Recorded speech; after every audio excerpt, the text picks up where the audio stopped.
இந்த வீடியோவை உங்களுக்கு வழங்குவோர் மாலை முரசு செய்திகள் தொலைக்காட்சியின் படிப்போம் ஜெயிப்போம் உயர்கல்வியை தேர்ந்தெடுப்பதில் உள்ள சந்தேகங்களை தீர்க்கும் நிகழ்ச்சி ஏப்ரல் 1 முதல் தினமும் மாலை 5 மணிக்கு.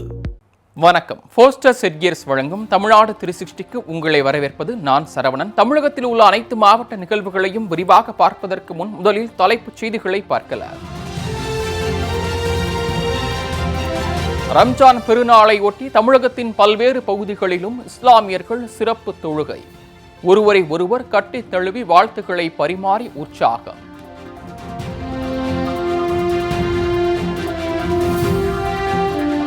திருவண்ணாமலை கீழ்பெண்ணாத்தூர் அருகே உள்ள குளத்தில் பாசி கழிந்து குளத்தை நீரை பயன்படுத்த முடியாத நிலை. கடும் வெயிலால் கால்நடைகள் மற்றும் பொதுமக்கள் பாதிக்கப்படுவதால் குளத்தை சீரமைக்க கோரிக்கை.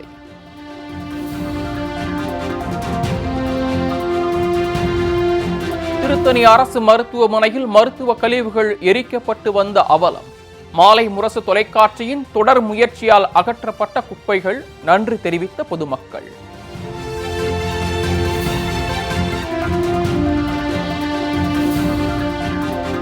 செங்கல்பட்டு மாவட்டம் மறைமலை நகர் அருகே தேசிய நெடுஞ்சாலையில் எலும்புக்கூடாக காட்சியளிக்கும் மின் கம்பங்கள். அசம்பாவிதம் ஏற்படும் நிகழும் முன்பு நடவடிக்கை எடுக்க வாகன ஓட்டிகள் மற்றும் பொதுமக்கள் கோரிக்கை.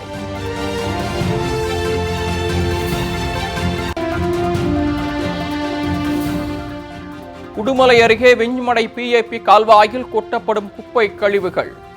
பாசனத்திற்கு திறக்கப்பட்ட நீர் தேங்கி நிற்பதால் தவிக்கும் விவசாயிகள்.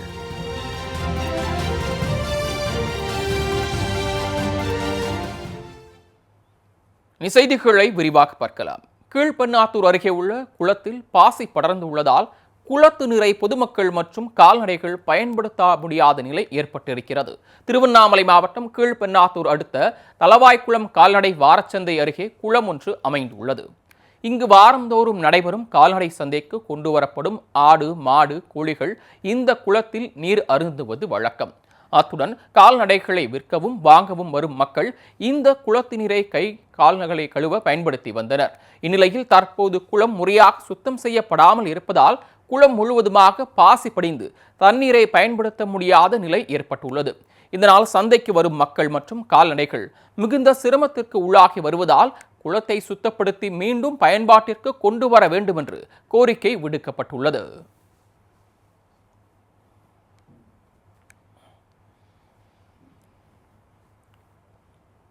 மறைமலை நகர் அருகே தேசிய நெடுஞ்சாலையில் எலும்புக்கூடாக காட்சியளிக்கும் மின் கம்பங்களால் வாகன ஓட்டிகள் மற்றும் பொதுமக்கள் அச்சமடைந்துள்ளனர். செங்கல்பட்டு மாவட்டம் சிங்கப்பெருமாள் கோயில் மறைமலை நகர் இடையே சென்னை தேசிய நெடுஞ்சாலையில் ஏராளமான மின்கம்பங்கள் உள்ளன. இவற்றில் 10க்கும் மேற்பட்ட மின்கம்பங்கள் மிகவும் பழுதடைந்து சிமெண்ட் பூச்சிகள் உதிர்ந்து எலும்புக்கூடுகளாக காட்சியளிக்கின்றன. இந்த தேசிய நெடுஞ்சாலையில் நாள்தோறும் ஆயிரக்கணக்கான வாகனங்கள் சென்று வரும் நிலையில் பழுதடைந்துள்ள மின்கம்பங்கள் எந்த நேரத்திலும் முறிந்து விழும் நிலையில் உள்ளதால் அவ்வழியாக செல்லும் வாகன ஓட்டிகள் மற்றும் பொதுமக்கள் அச்சத்துடனேயே சென்று வருகின்றனர். இதுகுறித்து மறைமலை நகர் மின்வாரிய அலுவலகத்தில் பல முறை புகார் அளித்தும் நடவடிக்கை எடுக்கப்படவில்லை என அப்பகுதி மக்கள் புகார் தெரிவிக்கின்றனர். எனவே அசம்பாவிதம் ஏற்படும் முன் நடவடிக்கை எடுக்க வேண்டும் என்று கோரிக்கை விடுத்துள்ளனர்.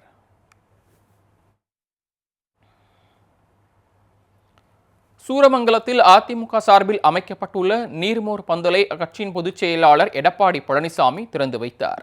தமிழகம் முழுவதும் நாளுக்கு நாள் வெயிலின் தாக்கம் அதிகரித்து வரும் நிலையில் பொதுமக்களின் தாகம் தீர்க்கும் வகையில் பல்வேறு கட்சியினரும் பொது இடங்களில் தண்ணீர் பந்தல்களை அமைத்து வருகின்றனர். அந்த வகையில் சேலம் மாவட்டம் சூரமங்கலத்தில் அதிமுக சார்பில் நீர்மோர் பந்தல் அமைக்கப்பட்டது. இதனை அக்கட்சியின் பொதுச் செயலாளர் எடப்பாடி பழனிசாமி திறந்து வைத்தார்.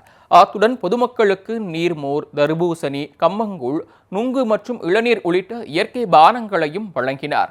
இந்த நிகழ்ச்சியில் அதிமுகவினர் பலரும் பங்கேற்றனர்.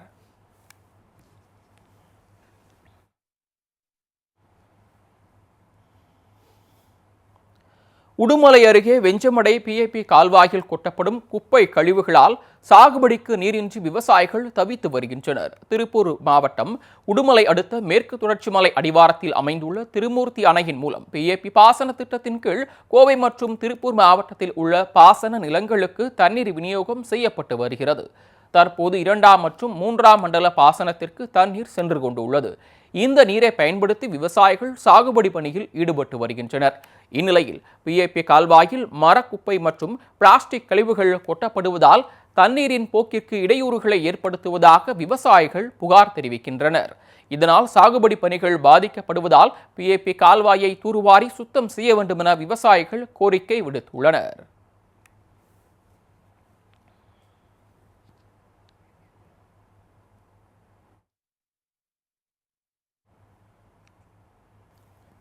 திருத்தணி அரசு மருத்துவமனையில் மருத்துவ கழிவுகள் எரிக்கப்பட்டு வந்த நிலையில் மாலை முரசு செய்தி எதிரொலியாக தற்போது குப்பை கழிவுகள் அகற்றப்பட்டுள்ளதால் பொதுமக்கள் மாலை முரசு தொலைக்காட்சிக்கு தங்களது நன்றிகளை தெரிவித்துக் கொண்டனர். திருவள்ளூர் மாவட்டம் திருத்தணி அரசு தலைமை பொது மருத்துவமனையில் நாள்தோறும் 500க்கும் மேற்பட்ட மக்கள் சிகிச்சை பெற்று வரும் நிலையில் இந்த மருத்துவமனையில் சேரும் மருத்துவ கழிவுகள் தீயிட்டு கொளுத்தப்பட்டு வந்தன. இதனால் அங்கு தங்கி சிகிச்சை பெற்று வரும் நோயாளிகள் மற்றும் அவர்களின் உறவினர்கள் மிகுந்த இன்னல்களுக்கு ஆளாகி வந்தனர். இதுகுறித்து மாலை முரசு தொலைக்காட்சியில் செய்தி வெளியானது. அடுத்த கட்டமாக சுகாதாரத்துறை அதிகாரிகளிடம் புகார் அளித்தும் அலட்சியமாக பதில் அளித்தனர். இந்த தகவலும் மாலை முரசு தொலைக்காட்சியில் வெளியிடப்பட்டது. மாலை முரசு தொலைக்காட்சி சார்பில் மக்கள் பணியாக இதுகுறித்து மாவட்ட ஆட்சியரின் கவனத்திற்கு கொண்டு செல்லப்பட்டது. இதற்கு உடனடி நடவடிக்கை எடுக்கப்படும் என்று ஆட்சியர் பிரதாப் உறுதியளித்தார்.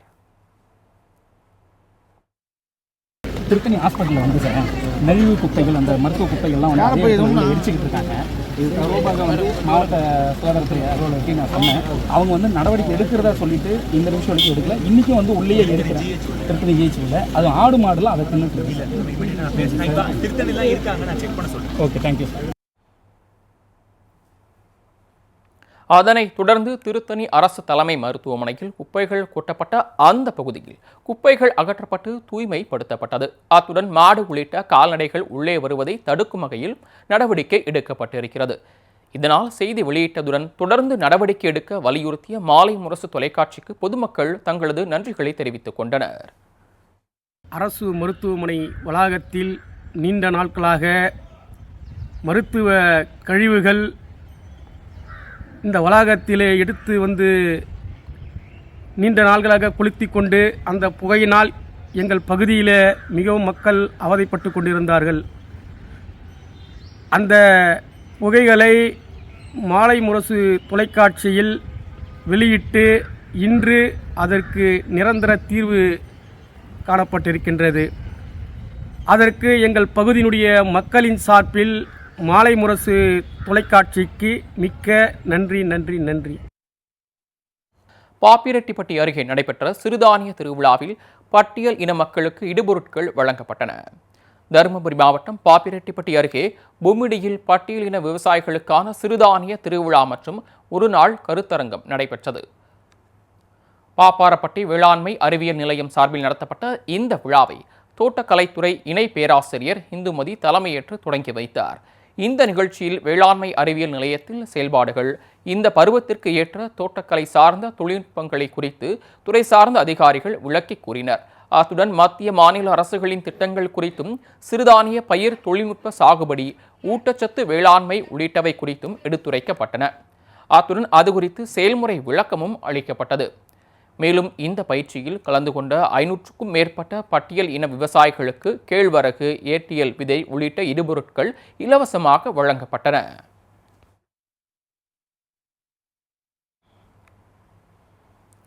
மணப்பாறையில் நடைபெற்ற கலைச்சங்கமம் நிகழ்ச்சியை அமைச்சர் அன்பில் மகேஷ் முரசு கொட்டி தொடங்கி வைத்தார். திருச்சி மாவட்டம் மணப்பாறையில் தமிழ்நாடு இயல் இசை நாடகமன்றம் சார்பில் கலைச்சங்கமம் நிகழ்ச்சி நடைபெற்றது. இந்த நிகழ்ச்சியில் பள்ளி கல்வித்துறை அமைச்சர் அன்பில் மகேஷ் பொய்யாமொழி கலந்து கொண்டு முரசு கொட்டி நிகழ்ச்சியை தொடங்கி வைத்தார். இந்த நிகழ்ச்சியில் கலைஞர்களின் காவடி ஆட்டம், ஒயிலாட்டம், கோலாட்டம், கும்மி, கரகம் மற்றும் பறை இசை உள்ளிட்ட பாரம்பரிய பல்வேறு கலை நிகழ்ச்சிகள் நடைபெற்றன. அத்துடன் நிகழ்ச்சியில் கலந்து கொண்ட அமைச்சர்கள் அன்பில் மகேஷ் மற்றும் கோவி செழியன் ஆகியோர் இயல் இசை நாடக கலைஞர்களுடன் குழு புகைப்படமும் எடுத்துக் கொண்டனர். கரூரில் நடைபெற்ற கலாச்சார பண்பாட்டு கலை விழாவில் தமிழக நாட்டுப்புற நடன கலைகளை ஆடி கலைக்குழுவினர் அசத்தினர். கரூர் மாவட்டம் குளித்தலையில் தமிழக பண்பாட்டை எடுத்துரைக்கும் விதமாக கலையாலயா நுண்கலை பள்ளி சார்பில் கலாச்சார பண்பாட்டு கலை விழா நடைபெற்றது. இந்நிகழ்வில் பரதநாட்டியம், பொய்க்கால் குதிரை, காவடியாட்டம் உள்ளிட்ட தமிழக நாட்டுப்புற நடனங்களை ஆடி கலைக்குழுவினர் அசத்தினர். பார்ப்போரின் கண்களை கவரும் வகையில் நாட்டுப்புற நடனம் நடைபெற்ற நிலையில் பார்வையாளர்கள் உற்சாகத்துடன் பார்த்து ரசித்தனர். மேலும் நிகழ்ச்சியில் அரசு அதிகாரிகள், அரசியல் பிரமுகர்கள், சமூக ஆர்வலர்கள் உள்ளிட்ட பலரும் கலந்து கொண்டனர். வேலூரில் நடைபெற்ற புத்தக திருவிழாவில் 35 லட்சம் ரூபாய்க்கு புத்தகங்கள் விற்பனையானதாக மாவட்ட நிர்வாகம் தெரிவித்திருக்கிறது. வேலூர் மாவட்டம் கோட்டை வெளி மைதானத்தில் 3வது ஆண்டு புத்தக திருவிழா கடந்த 22ஆம் தேதி தொடங்கி 30ஆம் தேதி நிறைவு பெற்றது. இந்த புத்தக திருவிழாவில் 80 அரங்குகள் அமைக்கப்பட்டு 200 பதிப்பகத்தினர் புத்தகங்கள் விற்பனைக்கு வைக்கப்பட்டிருந்தன. இதில் பொதுமக்கள், மாணவ மாணவியர், தமிழ் ஆர்வலர்கள் என பலதரப்பட்ட மக்களும் வருகை தந்து புத்தகங்களை ஆர்வமுடன் வாங்கிச் சென்றனர். இந்நிலையில் புத்தக திருவிழாவின் நிறைவு விழா மாவட்ட ஆட்சியர் சுப்புலட்சுமி தலைமையில் நடைபெற்றது. இந்த நிகழ்ச்சியில் சட்டமன்ற உறுப்பினர்கள் நந்தகுமார், கார்த்திகேயன், துணை மேயர் சுனில் உள்ளிட்டோர் பங்கேற்றனர். இந்த புத்தக திருவிழாவை 75,000 பேர் பார்வையிட்டதாகவும் அதே நேரத்தில் 35 லட்சம் ரூபாய் வரை புத்தகங்கள் விற்பனை ஆனதாகவும் மாவட்ட ஆட்சியர் தெரிவித்தார்.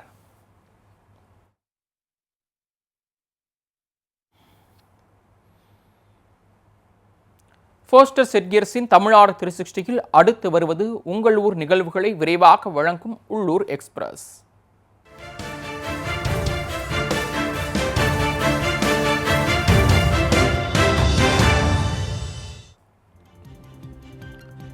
ஸ்ரீவில்லிபுத்தூரில் பழமை வாய்ந்த பெரிய மாரியம்மன் கோயில் தேரோட்டம் நடைபெற்றது. விருதுநகர் மாவட்டம் ஸ்ரீவில்லிபுத்தூர் பெரிய மாரியம்மன் கோயில் சுமார் 300 ஆண்டுகள் பழமை வாய்ந்ததாகும். இந்த கோயிலில் பூக்குழி திருவிழா கடந்த 18ஆம் தேதி கொடியேற்றத்துடன் துவங்கியது. தொடர்ந்து 12ஆம் நாள் நிறைவாக தேரோட்டம் நடைபெற்றதில் ஏராளமான பக்தர்கள் கலந்து கொண்டு தேரை வடம் பிடித்து இழுத்தனர். முக்கிய வீதிகளின் வழியாக சென்ற தேர் மீண்டும் கோயில் முன்பாக வந்தடைந்தது. பெண்கள் முளைப்பாரி எடுத்து தேருடன் வலம் வந்தனர்.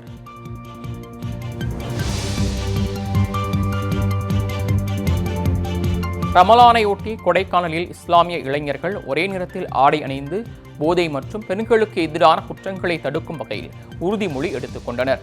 அனைத்து இஸ்லாமியர்களும் ரமலான் பண்டிகையை கொண்டாடி வரும் நிலையில் திண்டுக்கல் மாவட்டம் கொடைக்கானலில் 100க்கும் மேற்பட்ட இஸ்லாமிய இளைஞர்கள் ஒரே நிறத்தில் ஆடை அணிந்து போதைக்கு எதிராகவும் பாலியல் வன்கொடுமைகளுக்கு எதிராகவும் உறுதிமொழி ஏற்றனர். மேலும் போதைக்கு அடிமையான இளைஞர்கள் தங்களை நல்வழிப்படுத்த வேண்டும் எனவும் பெண்களுக்கு எதிராக ஏற்படக்கூடிய பாலியல் ரீதியிலான பிரச்சனைகளை முழுமையாக தடுக்க வேண்டும் என உறுதிமொழி எடுத்துக் கொண்டனர். வேதத்தின்படியும் இறை தூதரின் வழிகாட்டுதல்படியும் இஸ்லாமிய நெறிமுறைகளுக்கு கட்டுப்பட்டோம் எங்களது வாழும் காலமெல்லாம் போதைக்கு எதிராக போராடுவோம்.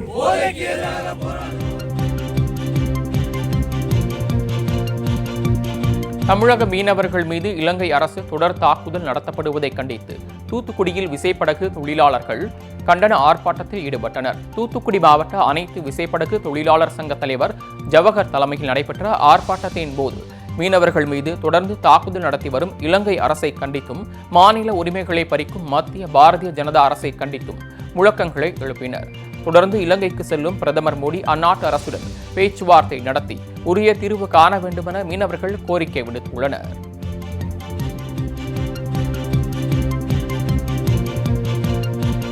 குன்னூர் அருகே பட்டப்பகலில் பள்ளி மாணவர் மது போதையில் படுத்து உறங்கும் காட்சிகள் வெளியாகி அதிர்ச்சியை ஏற்படுத்தியுள்ளது. நீலகிரி மாவட்டம் குன்னூர் அருகே சேலாஸ் பேருந்து நிறுத்த நிழற்குடை உள்ளது. அங்கு பள்ளி மாணவர் ஒருவர் மது போதையில் உறங்கியுள்ளார். இது தொடர்பான காட்சிகள் வெளியாகியுள்ள நிலையில் மாணவருக்கு மது கிடைத்தது எப்படி என விசாரிக்குமாறு காவல்துறைக்கு அப்பகுதி மக்கள் கோரிக்கை விடுத்துள்ளனர்.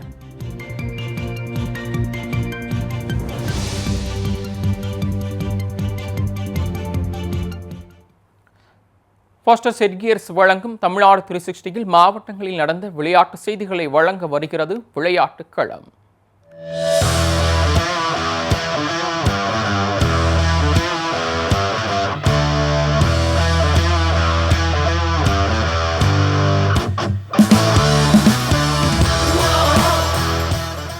வள்ளியூரில் மகளிர் தினத்தை சிறப்பிக்கும் வகையில் நடைபெற்ற மினி மாரத்தான் போட்டியில் ஏராளமான கல்லூரி மாணவியர் ஆர்வமுடன் பங்கேற்றனர். கடந்த மார்ச் மாதம் 8ஆம் தேதியன்று உலக மகளிர் தினம் கொண்டாடப்பட்ட நிலையில் இந்த நாளை சிறப்பிக்கும் வகையில் நெல்லை மாவட்டம் வள்ளியூர் மரியா பெண்கள் கல்லூரி சார்பில் மினி மாரத்தான் போட்டி நடைபெற்றது. போட்டியை வள்ளியூர் காவல் நிலைய ஆய்வாளர் நவீன் கொடியசைத்து தொடங்கி வைத்தார். வள்ளியூர் அரசு போக்குவரத்து பணிமனை முன்பாக தொடங்கிய மினி மாரத்தான் போட்டி பழைய பேருந்து நிலையம் ராதாபுரம் ரோடு வழியாக மரியா கல்லூரியை வந்தடைந்தது.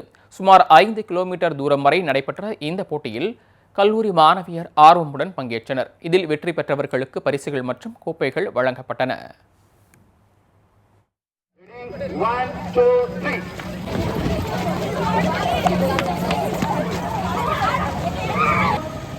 வள்ளியூர் உட்கோட்ட காவல்துறை இளைஞர்